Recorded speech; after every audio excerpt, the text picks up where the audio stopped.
सोचो एक लड़की की मौत हो जाए, उसकी बॉडी टुकड़ों में मिले और अगले ही दिन वो जिंदा वापस आ जाए। ये कोई घोस्ट की स्टोरी नहीं है, ये है तुम्हें जुंजी ईतो की एक अनसेटिंग मांगा जहाँ एक लड़के की मौत है उसकी कहानी की शुरुआत होती है। चैप्टर की स्टार्टिंग स्कूल में हो रही एक फ्यूनरल से होती है जो खुद तोमिए की होती है। स्कूल में सभी उसकी मौत के बारे में बात कर रहे होते हैं कि कैसे उसकी बॉडी के अलग अलग टुकड़े मिले हैं और उसमें से कुछ अभी भी मिसिंग है। इन्वेस्टिगेशन के लिए डिटेक्टिव सभी से पूछताछ करते हैं और तोमिए की बेस्ट फ्रेंड रिको मन ही मन ये सोच रही होती है कि काश ये सब सिर्फ एक बुरा सपना हो और मैं उठ जाऊं। फिर हमें क्लासरूम दिखाया जाता है जहाँ टीचर सभी से ये कह रहे होते हैं तोमिए के साथ जो कुछ भी हुआ उससे हमें बहुत अफसोस है और हम उससे शॉक में हैं। तभी रिको एक लड़के की तरफ देख के कुछ सोच रही होती है और हमें पता चलता है कि इसी क्लास में एक लड़का है यामामोटो जो तोमिए को डेट कर रहा था। टीचर सभी को बता रहे होते हैं कि वो किलर अभी भी इसी एरिया में है और खास करके लड़कियों को उससे सेफ रहना चाहिए और उनको अकेले नहीं घूमना चाहिए। तभी हम किसी को दौड़ते हुए देखते हैं। टीचर सभी को कह रहे होते हैं कि चाहे हम कुछ भी कर ले तो भी वापस नहीं आने वाली। और तभी अचानक से गेट खुलता है और गेट से कौन आता है? तोमिए। और सोचो तोमिए अगर क्या कहेगी, sorry I am late. What यार, तुम एक दिन पहले मरी हो, अचानक से वापस आ गई और कह रही है सॉरी आई एम लेट। और सोचो वहाँ पे टीचर और बाकी स्टूडेंट्स का क्या रिएक्शन होगा। सबकी फटी पड़ी है। तोमिए कहीं जा रही होती है तभी उसे पीछे से कोई आवाज लगाता है। तोमिए पीछे मुड़कर जवाब देती है, मिस्टर तकागी तो तुमने मुझे ढूंढ लिया। मिस्टर तकागी तोमिए को लेकर लॉज में जाता है और उससे पूछता है, सच बताओ तुम कौन हो? क्या तुम तोमिए की कोई जुड़वा बहन हो? तोमिए कहती है मेरी कोई जुड़वा बहन नहीं है। तकागी सोच ही रहा होता है कि ये सब कैसे हो सकता है। तभी तोमिए उसके ऊपर कूद जाती है और उसे गले लगाकर कहती है आई लव यू। जब मैं ग्रेजुएट हो जाऊं तो क्या तुम मुझसे शादी करोगे? और मिस्टर तकागी उसे धक्का मारते हुए कहता है जाने दो मुझे। फिर हमें क्लासरूम दिखाया जाता है जहाँ सब तोमिए की बात कर रहे होते हैं, क्या वो तोमिए ही है या कोई और। तभी अचानक गेट पर कोई आता है और वो कहता है बच्चों एक बुरी खबर है, तुम्हारे टीचर। उसके बाद हम देखते हैं मिस्टर तकागी बेहोश पड़े हैं और लोग उन्हें उठाकर हॉस्पिटल लेके जाते हैं और उसी भीड़ में एक लड़के के कंधे पर कोई हाथ रखता है और बोलता है यामामोटो। हम देखते हैं कि ये और कोई नहीं तोमिए ही है। तोमिए यामामोटो के साथ क्लासरूम में बैठी होती है और उससे कहती है आई लव यू यामामोटो। मतलब अभी थोड़ी देर पहले इसने सेम चीज तकागी को बोली और तकागी बेहोश पड़ा मिला और अब इसने ये सेम चीज यामामोटो को बोली है। पता नहीं यामामोटो के साथ क्या होने वाला है। और एक बार ये पैनल देखो, कंप्लीट डार्क, जो कि यामामोटो के डर को दिखा रहा है। इसके बाद हम देखते हैं तोमिए अपनी बेस्ट फ्रेंड रिको के साथ घर वापस जा रही होती है। ब्रिज के रास्ते जाते हुए तोमिए रिको से कहती है मुझे पता है शायद मुझे तकागी के साथ नहीं सोना चाहिए था। रिको क्या तुम सुन भी रही हो? रिको जवाब देती है हाँ। तोमिए रिको से पूछती है कि सब इतना वियर्ड एक्ट क्यों कर रहे हैं? मिस्टर तकागी यामामोटो सब इतना अजीब व्यवहार क्यों कर रहे हैं मेरे साथ? ये कहते हुए तोमिए ब्रिज के कॉर्नर पे जाती है और नीचे कुछ देख रही होती है और रिको अपने मन ही मन सोच रही होती है कि शायद तोमिए कभी मरी ही नहीं, ये सब सिर्फ एक बुरा सपना था। और ये सब सोचते हुए ही वो पीछे मुड़ती है और वो तोमिए के चेहरे को देखकर अचानक से डर जाती है और वो डरते हुए बोलती है तोमिए ये सब क्या है, कौन हो तुम? और डरते हुए उसके हाथ से बैग छूट जाता है और वो डर के मारे वहां से चिल्लाते हुए भाग जाती है। वो भागते हुए सीधा यामामोटो के पास जाती है और वो यामामोटो से कहती है ये सब रोकना होगा, हम इसे और नहीं सह सकते।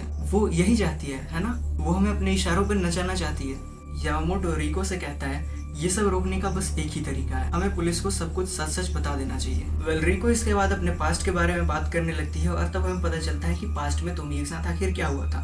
ये किसी दिन 5th पीरियड के बाद किसी माउंटेन पर फील्ड ट्रिप के लिए गए थे। फिर हम वहाँ का सीन देखते हैं कि सभी आपस में बात कर रहे होते हैं और एंजॉय कर रहे होते हैं और मिस्टर तकागी माउंटेन के ऊपर बैठकर सुट्टा फूक रहा होता है और उसके पास कौन जाता है? तोमिए उसके पास जाके बैठती है और कहती है हेलो। मिस्टर तकागी उससे पूछता है तुम अपने दोस्तों के साथ खेलने नहीं गई? तो तोमिए उसे जवाब देती है मेरे ऐसी जवान औरत। हाँ, वो खुद को औरत कह रही है जबकि ये सब अभी स्कूल में है, मतलब इनकी एज 16 से 18 के आसपास की होनी चाहिए। उसके बाद तोमिए मिस्टर तकागी के कंधों पर अपना सर रखती है और उससे कहती है तुम अपनी वाइफ को छोड़ क्यों नहीं देते? मैं हमेशा चुप नहीं रह सकती, स्कूल को एक न एक दिन पता चल ही जाएगा कि वो प्रेग्नेंट है। हाँ, तोमिए को इसने प्रेग्नेंट कर रखा है मिस्टर तकागी ने। और यहाँ यामामोटो इनकी सारी बात सुन लेता है। वो पीछे से चिल्लाता है तोमिए और उसे खींचकर तकागी से दूर करता है और फिर इनकी बहस शुरू हो जाती है। बहस के कारण यामामोटो बहुत गुस्सा हो जाता है और तोमिए को खींच के एक थप्पड़ मारता है। तोमिए उसे कहती है कैसे मॉन्स्टर हो तुम? और ये कहकर जैसे ही वो वापस जाने के लिए मुड़ती है उसका पैर स्लिप होता है और वो पहाड़ से सीधा नीचे गिरती है। सभी उसे देखने के लिए इकट्ठा हो जाते हैं और यामामोटो एम्बुलेंस बुलाने के लिए जा ही रहा होता है तभी मिस्टर तकागी उसका हाथ रोक के उससे कहता है तुम्हारे कारण ही इसकी मौत हुई है, तो क्या तुम जेल जाने के लिए तैयार हो। और इस बीच में सोचो स्टूडेंट्स क्या करेंगे। वो यामामोटो की साइड लेता है और वो कहते हैं कि यामामोटो इसमें तुम्हारी कोई गलती नहीं है, हम तुम्हें बचाएंगे, ये सारी गलती तुम्ही की थी, वो अपनी नासमझी के कारण ही गिरी है, हम तुम्हारे साथ हैं, हम तुम्हें बचाएंगे यामामोटो। मिस्टर तकागी वहाँ पे आए स्टूडेंट से पूछता है कि तुम में से कोई एक टूल बॉक्स लाया था ना, वो टूल बॉक्स लेकर आओ। वो सारे लड़कों से कहता है तुम अपने कपड़े उतार दो और लड़के को कहता है कि तुम चारों तरफ नजर रखो। टूल बॉक्स के साथ सोचो ये क्या करने वाले हैं। हाँ, ये उसे काटने वाले हैं। रिको एक लड़की की साइड नजर रखने के लिए वेस्ट पे चली जाती है और बाकी के सारे लड़के आरी और बाकी सारे टूल्स लेकर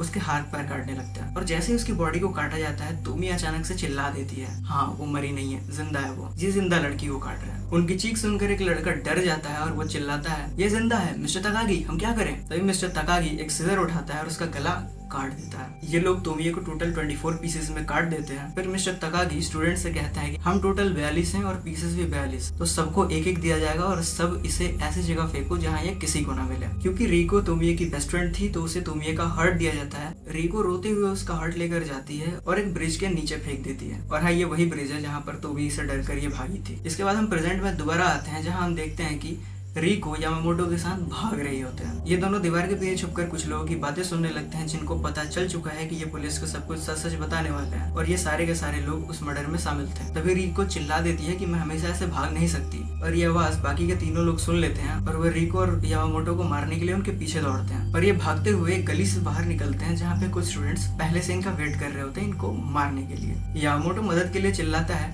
कोई मेरी मदद करो। तभी एक आदमी चाकू लेकर उसके ऊपर कूद जाता है उसे स्टैब करने के लिए, लेकिन ये दोनों उसे डॉज कर लेते हैं और वहां से भागने लगते हैं। कुछ दूर भागने के बाद अचानक से रिको के पैर में ठेस लगती है और वो दोबारा गिर जाता है। और इस बार जब यामामोटो अपना सर ऊपर उठाता है तो उसे 2 पैर दिखते हैं और जिसके वो पैर हैं उसे देखकर बाकी सारे स्टूडेंट्स डर के वहां से भाग जाते हैं और वहां बचते हैं रिको, यामामोटो और तोमिये। हाँ, वो तोमिये के पैर थे। तोमिये उनसे पूछती है कि तुम दोनों काफी क्लोज आ गए हो, है ना। रिको सर हिला के कहती है नहीं ऐसा कुछ नहीं है और वो वहां से डर के मारे भाग जाती है। फिर हमें पता चलता है रिको ने यामामोटो को लास्ट टाइम सही सलामत वहीं पे देखा था और उसके बाद यामामोटो पागल हो चुका है। इस हादसे के 3 दिन बाद ही रिको और उसकी फैमिली दूसरे टाउन में शिफ्ट हो जाते हैं जहाँ रिको एक बीच के किनारे टहलते हुए पुरानी बातें सोच रही होती है कि आखिर कैसे उन्होंने एक मर्डर कर दिया, उन्होंने तोमिये की जान ले ली। ऐसा तो अचानक क्या ही हुआ कि सारे उसको मारने के पीछे पागल हो गए थे। कुछ दूर आगे जाने पर ही रिको को बीच के किनारे एक रैपर मिलता है। रैपर को उठाते हुए तोमिये कहती है शायद मैं इस रैपर को जानती हूँ और उसे याद आता है कि ये वही रैपर है जिसमें इसने तोमिये का हार्ट फेंका था। रिको उस रैपर को उठाती है और इधर उधर तोमिये के हार्ट को ढूंढने लगती है। हार्ट को ढूंढते हुए रिको एक चट्टान के पास जाती है और वहाँ वो क्या देखती है, ये एक लड़की जो कि समुद्र से निकल रही होती है, लाइक रीजेनरेट हो रही होती है, रीग्रो हो रही होती है।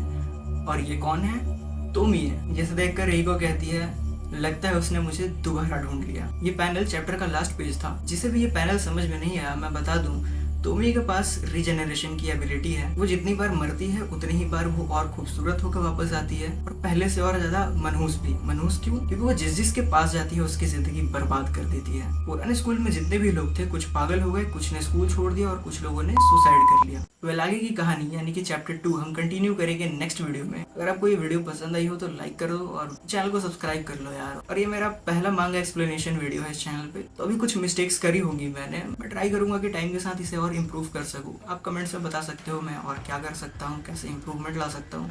मिलता है किसी और वीडियो में, बाय।